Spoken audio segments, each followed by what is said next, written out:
ड्रामेबाज हूँ may be आप लोगों को ओवर एक्टिंग लग रही हो, पर नहीं, मैं ऐसी ही हूँ। कोई बात नहीं, आप मेरे चैनल पर बने रहिए, आपको ऐसे धीरे धीरे पता चलता जाएगा कि मैं क्या चीज़ हूँ। हाँ भाई, कैसी लगी? अब ये है मेरी आखिरी डायरी। इसके बाद गाइस आप लोगों की छुट्टी और मेरी भी छुट्टी। फिर मैं अपना सामान सेट करूंगी जो कि मुझे आज कर लेना था, बट मुझे लगता है ये मेरा कल होगा। कोई बात नहीं। हाँ, तो अब ये मैं इसको चलती हूँ, पढ़ती हूँ। अंबिका जी, भाई अपना ही नंबर मैंने लिख करके आगे अपने ही आपको मैंने इज्जत दी और मैंने लिख रखा है अंबिका जी। अंबिका जी, ओके अंबिका जी। जिंदगी लिखिए, जिंदगी ए जिंदगी कैसी चल रही है तू, कहाँ ले जाएगी, किस मोड़ पर जाकर छोड़ेगी। इस मोड़ पे छोड़ी है फिलहाल तो मुझे, छोड़ेगी तू, किस हाल में होंगे हम, अब तक तो कुछ समझ न आया, बस चलती चली जा रही हूँ, ए जिंदगी कहाँ ले जाएगी तू। सपने तो बहुत सजाए हैं, पूरे कम, टूटते ज्यादा देखे हैं। ओ माय गॉड, बहुत दुखी थी क्या यार, मुझे दुख हो रहा है कि उस टाइम पे मैं काफी दुखी थी, लग रहा है डायरी देख करके पढ़ के लग रहा है। कोई बात नहीं, कंटिन्यू। डर सा, हाँ सपने तो बहुत सजाए हैं, पूरे कम, टूटते ज्यादा देखे हैं, डर सा लगता है तुझे जीने में, ओ माय गॉड, पर डर डर के जीने में मजा आता है। आहा, थैंक यू, थैंक यू, तुमने ये लिखा अंबिका, मुझे मजा आ रहा है कि तुम्हें मजा आ रहा था।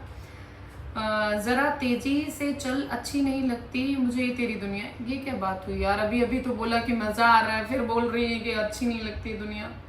मुझे लग रहा है मैं सैड सॉन्ग लगा के थोड़ी देर अपने लिए ही, अपनी उस 10 साल या 9 साल या 11 साल पुरानी अंबिका को याद करके रो।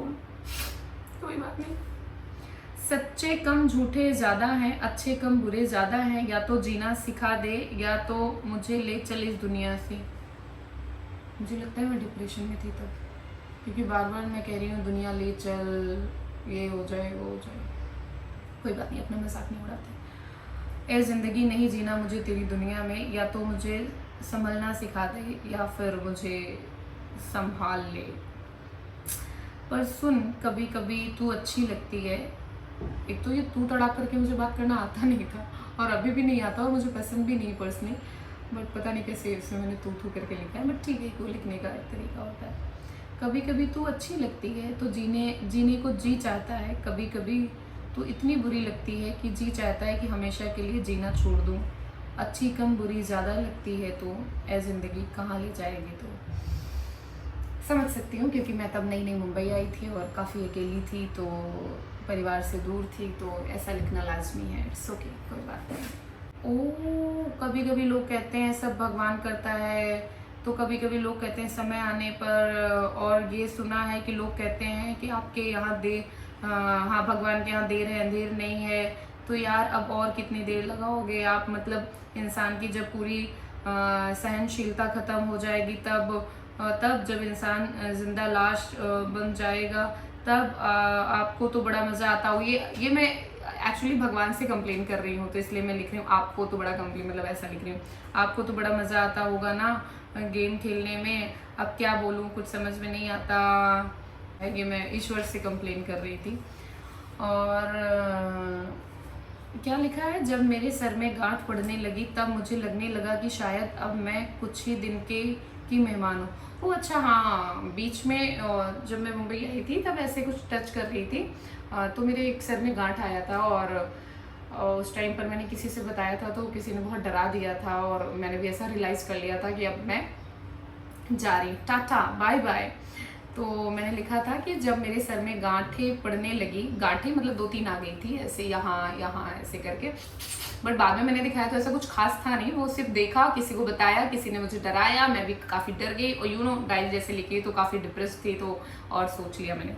तो मैंने लिखा है कि जब मेरे सर में गांठें पड़ने लगी तब मुझे लगने लगा कि शायद अब मैं कुछ ही दिन की मेहमान हूँ इस दुनिया में। तब मैंने क्या सोचा, मुझे लगा अगर अब सिर्फ और सिर्फ मेरे पास 1 साल का समय है और 1 साल के बाद मेरी मौत हो जाएगी, तब मैंने सोचा कि सबसे पहले पैसे कमाने की जिद को छोड़ना होगा। और सबसे ज़्यादा इस चीज़ का अफसोस कि मैं अपने सपनों को पूरा नहीं कर पाई, क्योंकि मेरे सपने काफ़ी बड़े हैं और उनको पूरा करने के लिए मेरे पास वक्त बहुत कम। दूसरा पछतावा ये होगा कि मैं 18 साल में, अच्छा मतलब कि तब मैं 18 साल की थी। 18 साल में अपनी हाँ, और सबसे ज़्यादा पछतावा ये होगा कि मैं अपनी family I mean papa mummy sisters के साथ सबसे कम समय व्यतीत किया। खैर जो छूट गया उसको सोचकर अब और समय खराब नहीं करना है। अब मैं ये पूरा 1 साल अपनी फैमिली के साथ स्पेंड करना चाहती हूँ। अच्छे कर्म, अच्छी बातें, अच्छी चीज़ें जो मिल जाए उसी में सुकून। किसी चीज़ के पीछे भागना नहीं है, किसी से नाराज़ होना नहीं है, किसी को नाराज़ करना नहीं है, हमेशा खुश रहना है और दूसरों को खुश रखना है। और उस टाइम पर मैं काफ़ी इमोशनल हो गई थी, मैंने कट कर दिया था और वहीं से शुरू करती हूँ जहाँ पे मैंने ख़त्म किया था। कि इस दुनिया में जो लोग ज़िंदा हैं और उनके पास शरीर को लेकर के किसी चीज़ की कमी है और वो चीज़ अगर मैं किसी शख्स को दे सकती हूँ तो उसे दे देना है। आई मीन मृत्यु के बाद और मृत्यु के पहले जो चीज़ें पॉसिबल हैं वो दे देना है। अपने शरीर का हर एक पार्ट दान कर देना है, जैसे कि किडनी, आँख और भी जो चीज़ें हो सकती हैं। सबसे निस्वार्थ भाव से बात करना है, मिलना है, सबके बारे में अच्छा सोचना है, रिश्तों की कदर करना है, किसी से कोई उम्मीद नहीं करना है, जो चीज़ें हैं उसी में खुश रहना है,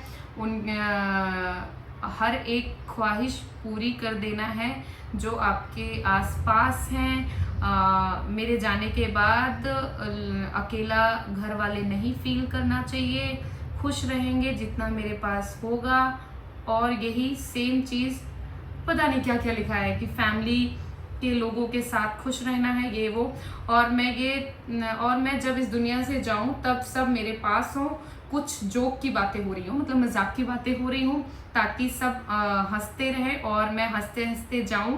हम हंसते हुए अपनों को छोड़ना चाहते हैं, मतलब मैंने लिखा है हम। यूपी में बोला जाता है अकेले को भी हम, कि हम अपने आप को हंसते हंसते छोड़कर जाना चाहते हैं। तो ये थी ओरल स्टोरी और ये एक लड़की ने लिखा था, यानी कि मैं, और काफ़ी इमोशनल हो गई थी मैं ये पढ़ते पढ़ते।